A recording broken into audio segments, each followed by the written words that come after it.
Good Monday morning, everyone. The first Monday in October, and truly the Fall Classic is soon to be upon us. We start the Division Series play in baseball this week, and I'm going to go over the games with you that are going to be played and how I think the series may wind up. Let me just first of all say I've got a lot of Braves fan friends, and they have given me a lot of grief because I didn't pick the Braves to make it out of the wild card round. And, hey, that was a bad call.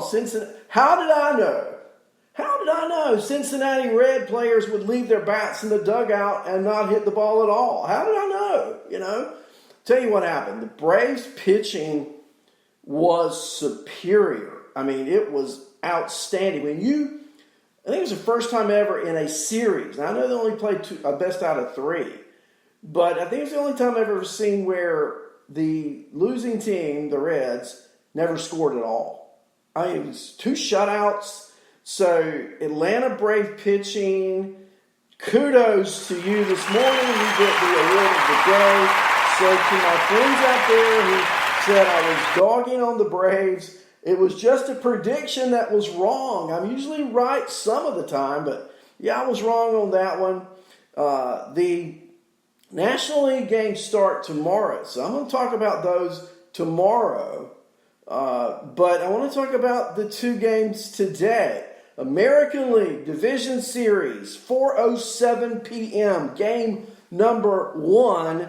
It's Lance McCullers for the Houston Astros, signed for trash cans, versus Chris Bassett of the Oakland Athletics. And I think this is an interesting selection on both sides.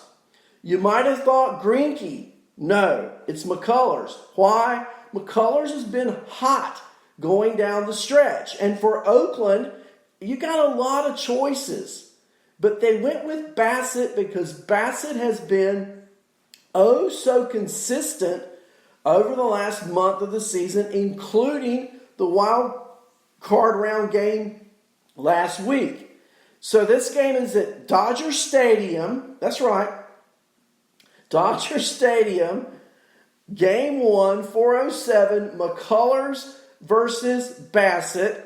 My issue with Oakland, okay, the lack of offense that they showed, but then they started to come around against the White Sox.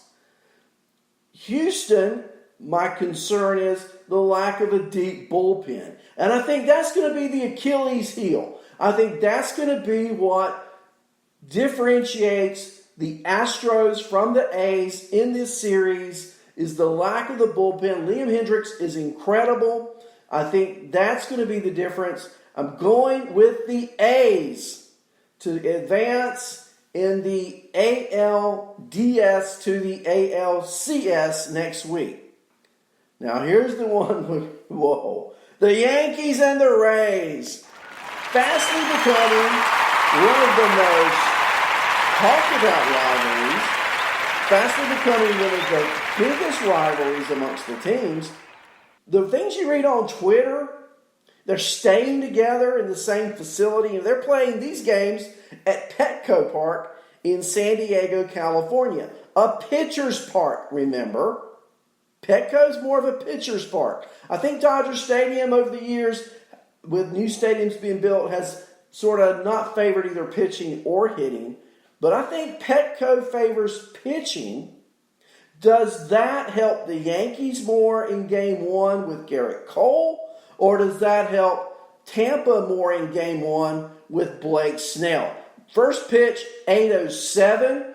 I don't want to predict this one. I'm not going to predict this one. I think it's going to be some great baseball. Why don't I want to predict it? Because you can't predict with your heart. I can't pick the Yankees just because I like the Yankees. Tampa's got a great team. The Yankees have a great team. I think this goes the full 5. I think you could see Cole again. I think you could see Snell again. Now, think something that's interesting. The Yankees have announced that catcher Kai Higashioka will be the primary catcher for Garrett Cole throughout the rest of the playoffs. So tonight you'll see Higasoka behind the plate, not number 24. We won't be able to dog on Gary Sanchez tonight. He will not be in the lineup, for sure.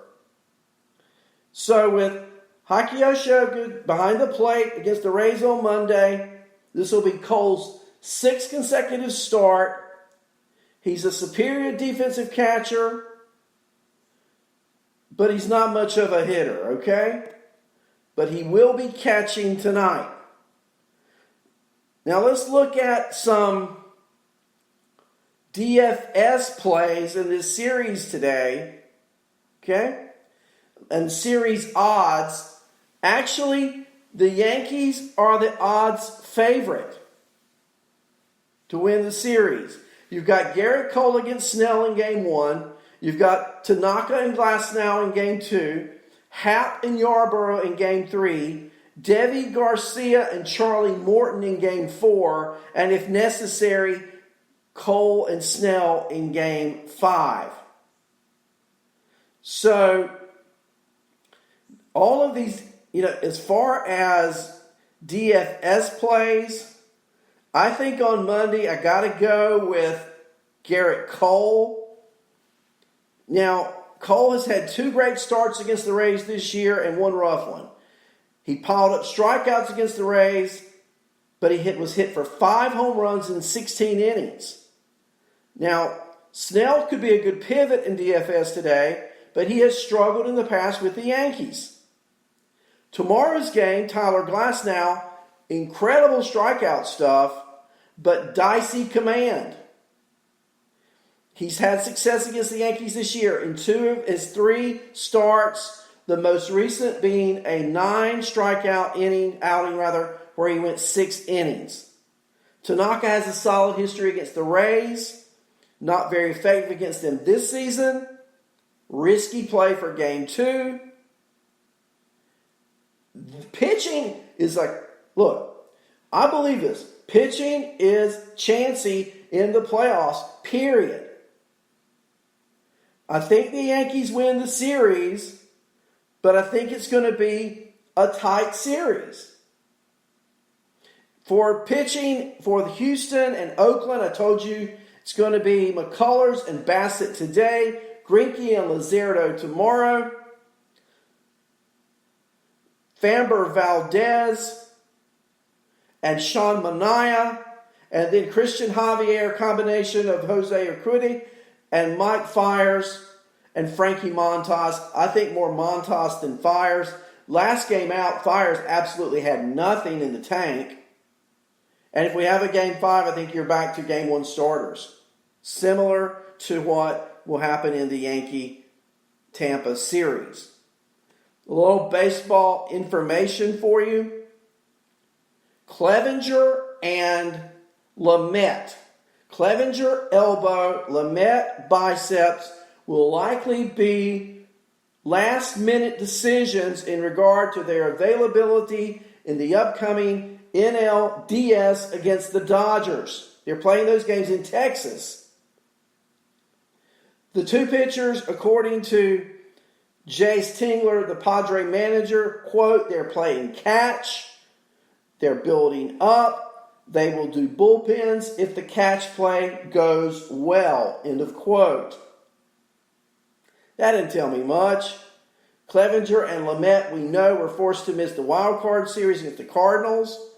And if they don't play against the Dodgers, I just don't see the Dodgers having much of a fight here. I think the Dodgers just steamroll. I really do. Paddock's not pitched that great this year. He didn't pitch that great in his 1 playoff game against St. Louis. Do you really think he's going to shine against the Dodgers?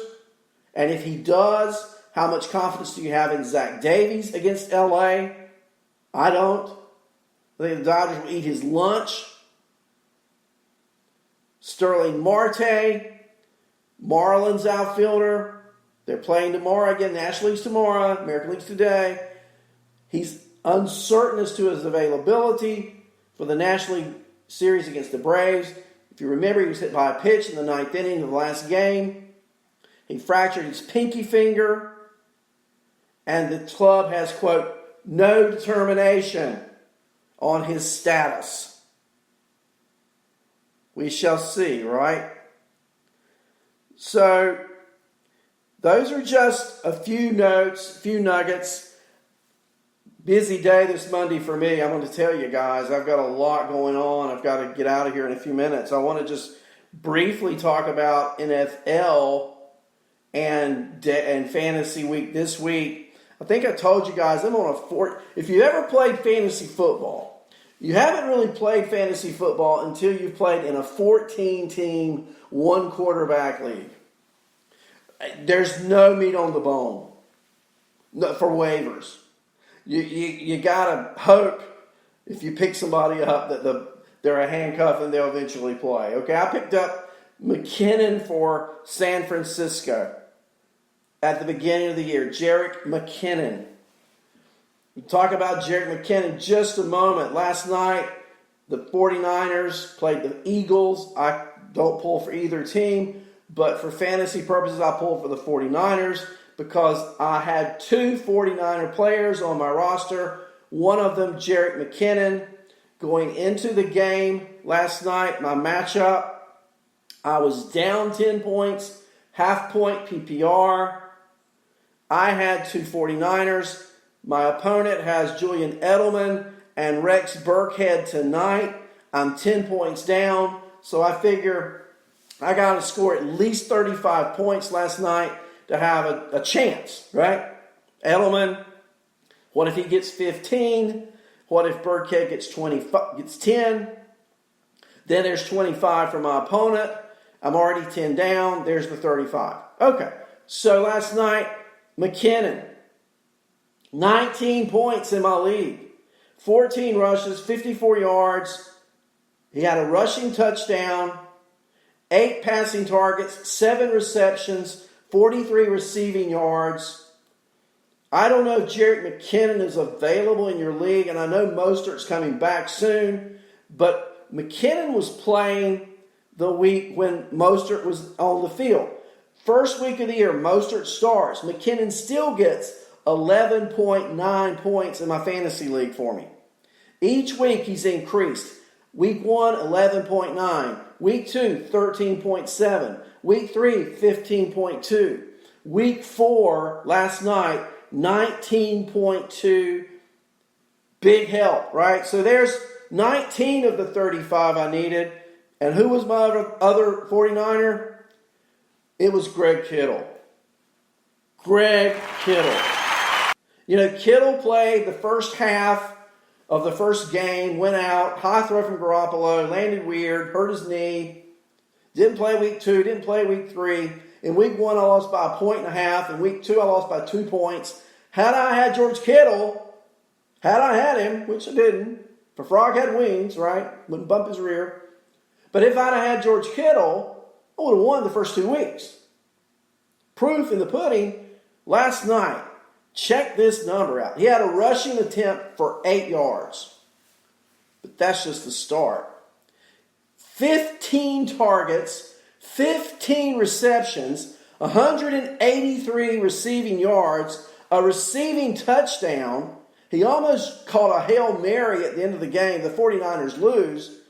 But he got me 32.6 points last night in fantasy. So when you combine McKinnon and you combine Kittle, I had over 50 points last night, and I was hoping beyond all hope to get 35.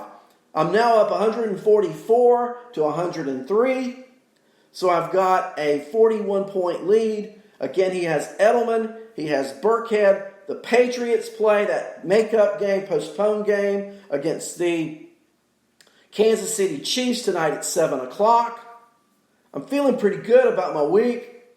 What do you think, guys? I think I'm going to do it. I think I'm going to go to 2-2. I'm playing an undefeated team. This will make them 3-1. And therefore, I could be only 1 game out in the standings with a whole lot left to go. Made a trade yesterday. Learned 2 things. First of all, I'm a quick to the button kind of guy, okay? And I'm a big Raider fan. So Josh Jacobs is like a guy I'd love to have.